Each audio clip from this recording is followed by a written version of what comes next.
The Blue Jays dropped the game today 5-4 to the Baltimore Orioles as they fall to 8-7 on the season, and this one hurts a lot. It was completely self-inflicted as the Blue Jays out-hit the Orioles 10-5. They didn't give up a lot of traffic on the base paths, but unfortunately a couple mental errors and just unable to execute, when given all of these chances, ultimately led to their downfall. So I'll quickly summarize the box score here just to highlight who had some good games and maybe who didn't before we get into the recap. Bo Bichette went 3 for 5. He had a solid game. I'll get into it at the end of the game there where he had a moment to be clutch and unfortunately couldn't come through.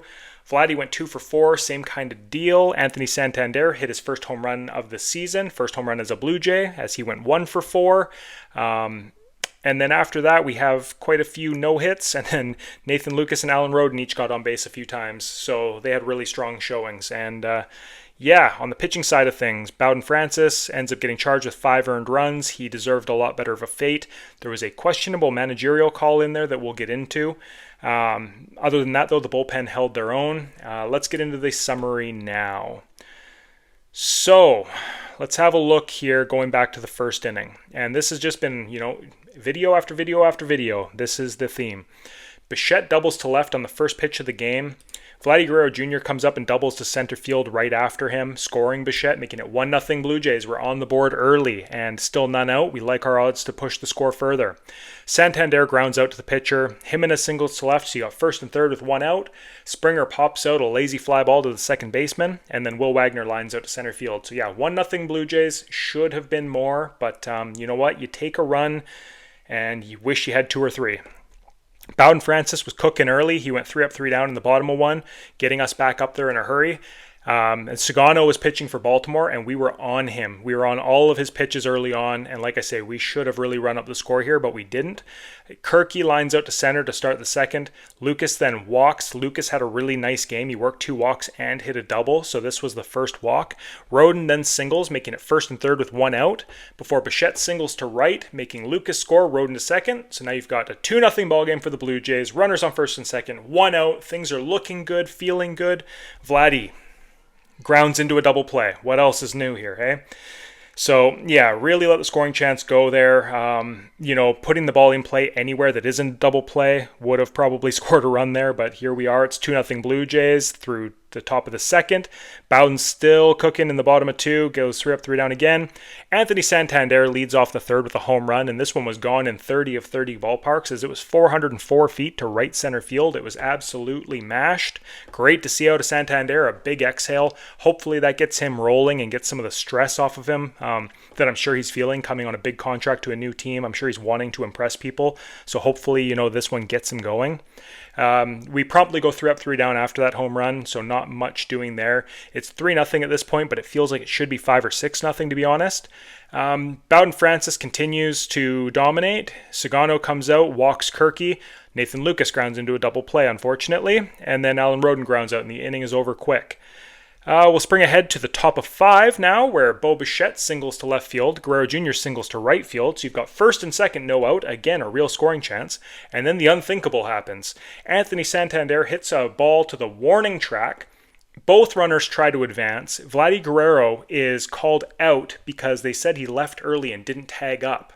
Now, it looked really close from the replays I've seen after the game, but unfortunately the only camera available to challenge this call was the one behind home plate that's about a mile in the sky.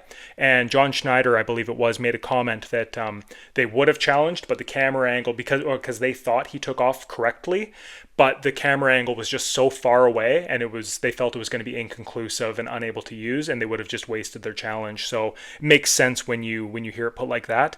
I have no idea how the home plate umpire made that call from behind home plate because it was really close, and even with the side-by-side cameras, it wasn't really obvious whether or not he left early. So I don't know how the home plate ump was that confident, but either way, a costly mistake from Guerrero there as Jimenez then flies out to right. So you go from having 2 on, none out to the inning being over. Again, 3-0 Blue Jays, but it should be 6 or 7 at this point. 5th inning, they finally get to Francis. He walks Mullins, and then Kjerstad homers. So after having no traffic on the bases, they get 1 walk, and then they hit a home run promptly afterwards, make it a 3-2 ball game. And that was really, the tale of this tape, really, because their ability to just come through at every given opportunity, and ours, we just really shot ourselves in the foot with all of ours. So that was the difference maker. We move ahead to the bottom of sixth because Kirky grounded out into a double play to end the top of six. You got Holiday grounds out, Henderson strikes out, so you're feeling good. Rutschman then homers, tying the game 3-3. O'Hearn works a walk. Then Westberg gets an infield single to the shortstop where Vladdy should have been able to scoop this ball. And I've harped on this before, and I know a lot of people push back because they point to Vladdy having a gold glove. He's good at certain things at first base, and I won't call him a bad all-around defender, but his footwork at first base is sure iffy to me. He does some really questionable things that I don't know. He looks like he's learning first base when it comes to his stride to where the ball is coming from and how he keeps his feet around the base. That's just my opinion on it. I would love it if he could clean that up a bit because it looks like there's definitely some room for growth there. And if he could get that up to a level where, his diving stops and his glove work is in general, I think he could be a really, really strong first baseman. But unfortunately, he's just hasn't quite figured out that part of the defending at first yet, I don't think. Anyways, with all that being said, we've got a couple runners on the bases with 2 out. And the decision here by John Schneider to leave in Bowden Francis against Mullins, this to me feels like the opportunity to bring in a Fluharty or a Little because Mullins has pretty severe splits. I think he's hitting like 120 off of lefties this year and he hits righties to a 300 average. So that did feel like one of those times where you could really go to the lefty specialist and get this out, but unfortunately they didn't do that, and Mullins ended up doubling to left field. And to compound issues, Alan Roden then bobbled the ball and dropped it, and it rolled back to the fence, and it was kind of a messy play on his part, so Mullins advanced to third, clearing the bases. So now it's 5-3 Baltimore in a game that we feel like we should still be ahead in. O'Neill's then hit by pitch as Wyrod comes in the game, so you're thinking, great, things are about to really implode here. But then he turns around and gets Kjerstad out with a good sinker. So yeah, it's 5-3 Baltimore through the bottom of 6. Still time to make a comeback here. The game is not lost, but we got to start cooking. Nathan Lucas gets out there and leads us off with a double. So you're thinking, okay, we're back in this thing. Cano comes in, who's a very dominant reliever at certain times. Roden gets a single off him. 2 runners on, nobody out. Bo Bichette grounds into a double play. Okay, scores the run, makes it 5-4, so it's not all lost, but you go from having 2 on, none out to having nobody on, 2 out. Big swing there. Guerrero Jr. then grounds out to the pitcher. Again, every time there's a clutch situation, it seems like these top guys in our order just aren't there for it. Wyrod and Fluharty combined to pitch a clean bottom of the 7th. We get shut down in the 8th by Soto, who hasn't even let up a run yet this year. I mean, he's a lefty with nasty stuff. He's very difficult to hit. You don't want to be relying on having to score on him and Batista, and ultimately we couldn't. Fluharty and Green did a great job of shutting them down in the bottom of the 8th. No issues there. Mason Fluharty looks like he's finally getting his legs under him, and he's kind of being the guy we know he can be, getting some of these tough lefties out, getting the Holidays, getting the, who else did he get? Kjerstad out, I think. Gunnar Henderson.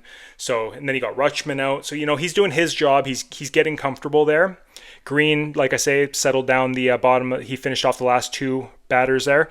And then in the 9th against Batista, a guy you don't want to be facing, Wagner grounds out. Then Kirky has a nice at-bat working a walk. Nathan Lucas had a really nice at-bat. Let me look at this one. Yeah, he was down 1 ball, 2 strikes, and he ended up battling back, fouling off 3 pitches, takes a walk against a guy that's throwing 98, 97 with a nasty splitter and all that. That was a great at-bat by Nathan Lucas, a true professional at-bat.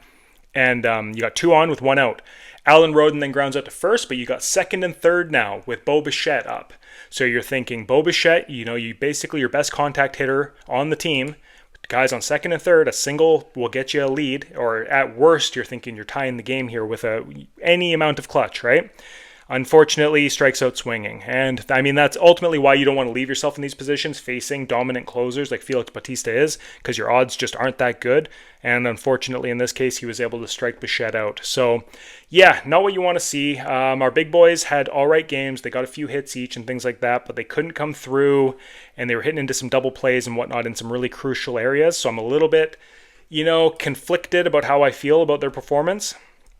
And on the pitching side, like I say, Bowden Francis probably left in for 1 batter too long. That Mullins, versus a lefty seems like it would have been the way to go, but we didn't go that way. So he ended up getting charged with 5 earned runs, even though he deserved better. And then Wyrod, Fluharty, and Green pitched pretty much outstanding. They let up 1 hit and no runs. So really all you can ask for out of your bullpen work there. Anyways, did you guys watch the game? What were your thoughts on it? Drop a comment below, all right? Look forward to hearing from you guys. Talk to you later.